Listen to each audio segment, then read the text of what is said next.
Salut tout le monde. Alors voilà, on se retrouve pour une petite vidéo vraiment rapide d'astuces de pêche où je vais vous présenter ma façon d'organiser mes boîtes de leurre pour la pêche de la truite. En tout cas, ce qu'il en reste après l'ouverture. Donc du coup, je vais vous présenter un petit peu des façons générales de s'organiser.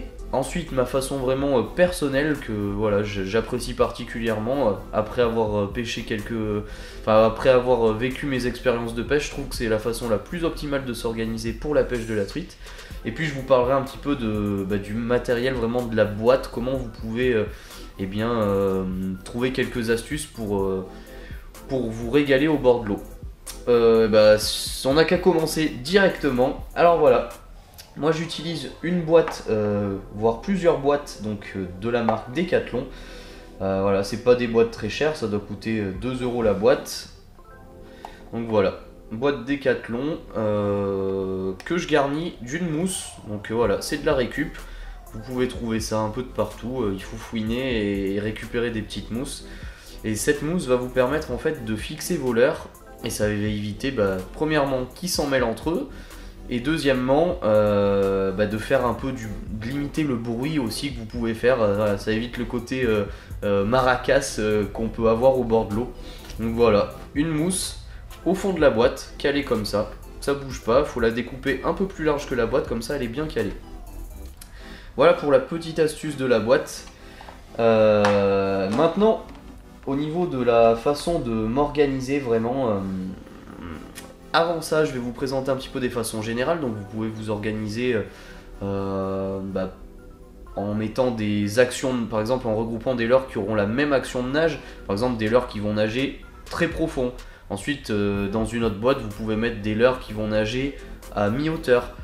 Et enfin, dans une autre boîte, des leurres par exemple qui vont nager très haut dans l'eau, ou voilà, des leurres flottants.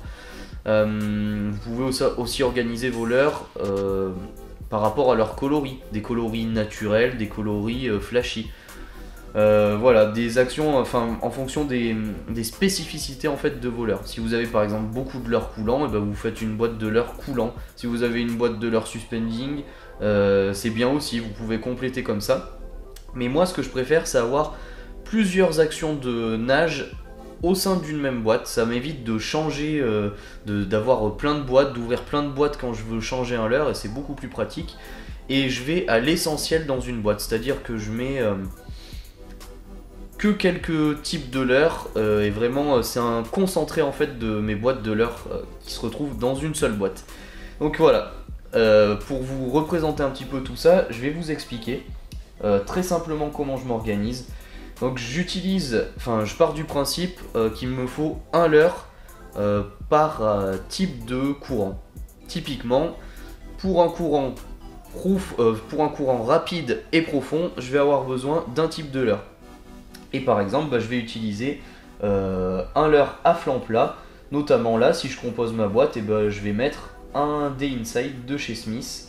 Donc voilà, ça me permet d'avoir un leurre qui va nager profond et qui va tenir le courant. La force du courant ne va pas le gêner. Hop, c'est parti pour le D-Insight. Deuxième leurre maintenant, ça va être pour un courant soutenu aussi, mais moins profond. Donc j'aurai moins besoin d'aller en profondeur. Et là tout simplement j'utilise une cuillère en général. Donc voilà.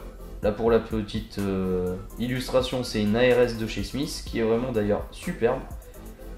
Et que j'ai testé un petit peu à l'ouverture et qui vraiment nage super bien. Vraiment, elle a la moindre sollicitation, la palette s'active et c'est vraiment super cool pour ça.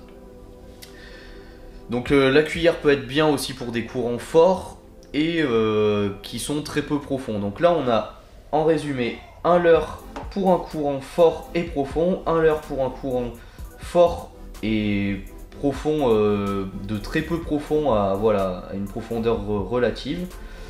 Et ensuite pour des courants lents et profonds, je vais utiliser une cuillère par exemple ondulante, donc qui va me permettre d'aller chercher des profondeurs de nage très élevées et très facilement en la laissant couler. Voilà. Pour un courant toujours lent mais cette fois-ci un peu moins profond, je vais aimer utiliser des leurres suspending. Par exemple ici, c'est le Humpback Minnow de chez Lucky Craft, il me semble, c'est ça. Je regarde en dessous, c'est pas marqué. Mais voilà, c'est bien leur suspending. Voilà, pour cette boîte-ci, je vais utiliser un petit suspending pour un courant lent et moyen, et comment dire, lent et à une profondeur moyenne. Et pour les courants toujours lents et à des profondeurs faibles, je vais utiliser un petit crankbait qui va nager très peu profond grâce à sa petite bavette. Ici c'est un leurre de chez Génération Leurre. Voilà. Donc voici pour cette première boîte qui me permet de remplir en fait tous les besoins que je peux avoir dans ma session de pêche, tout simplement.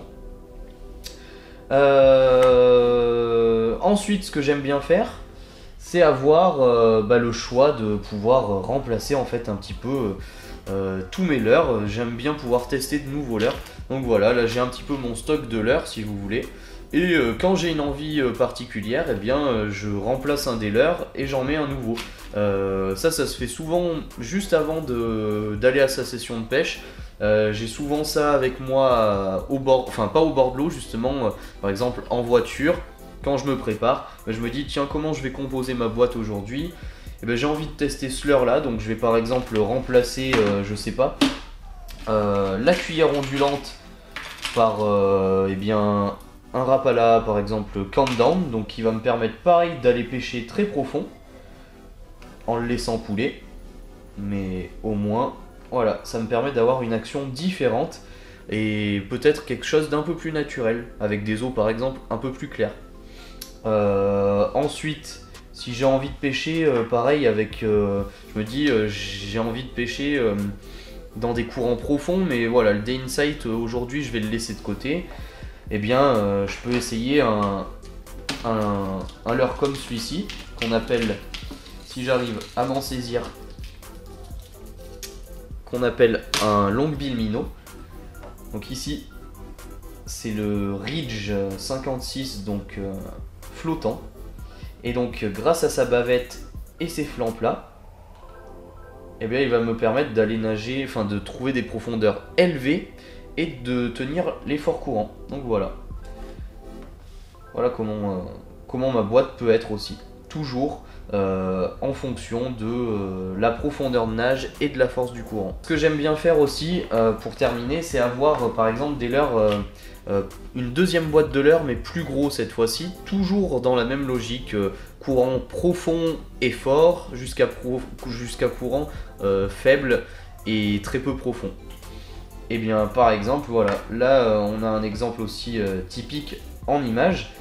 Pareil, donc le Ridge qui va être super pour aller très profond, c'est une taille assez élevée on va dire. Un des contacts qui est très bien aussi pour aller profond et dans les courants très forts, en taille 6 cm environ. Une cuillère un peu plus grosse que la précédente, toujours dans cette logique de leurre un petit peu plus gros. Un Longbill Minnow, mais qui va être destiné à pêcher des zones un peu, enfin des courants un peu moins forts. Ici c'est le Megabass Great Hunting, donc qui est coulant mais lent, donc pareil pour pêcher des zones assez profondes et dans des courants pas forcément soutenus, même si celui-ci peut un peu tout faire en fait, mais bon, il est ici. Et enfin un leurre de chez Rapala, qui va me permettre là de pêcher des courants très peu profonds et des courants assez faibles, puisque celui-ci est flottant et qu'il tient pas forcément très bien le courant. Voilà tout pour cette petite vidéo organisation de boîte de leurre. J'espère que ça vous aura donné des idées. N'hésitez pas à me partager un petit peu vos organisations, comment vous vous organisez pour avoir voilà, le plus de plaisir au bord de l'eau et pas vous prendre la tête à prendre beaucoup de boîtes, puis à devoir changer souvent de boîte quand vous voulez changer un leurre. Bon, en tout cas, c'est la façon que je trouve la plus appropriée pour vraiment profiter au mieux de sa session de pêche et pas trop s'embarrasser. Donc voilà, j'attends vos avis avec impatience.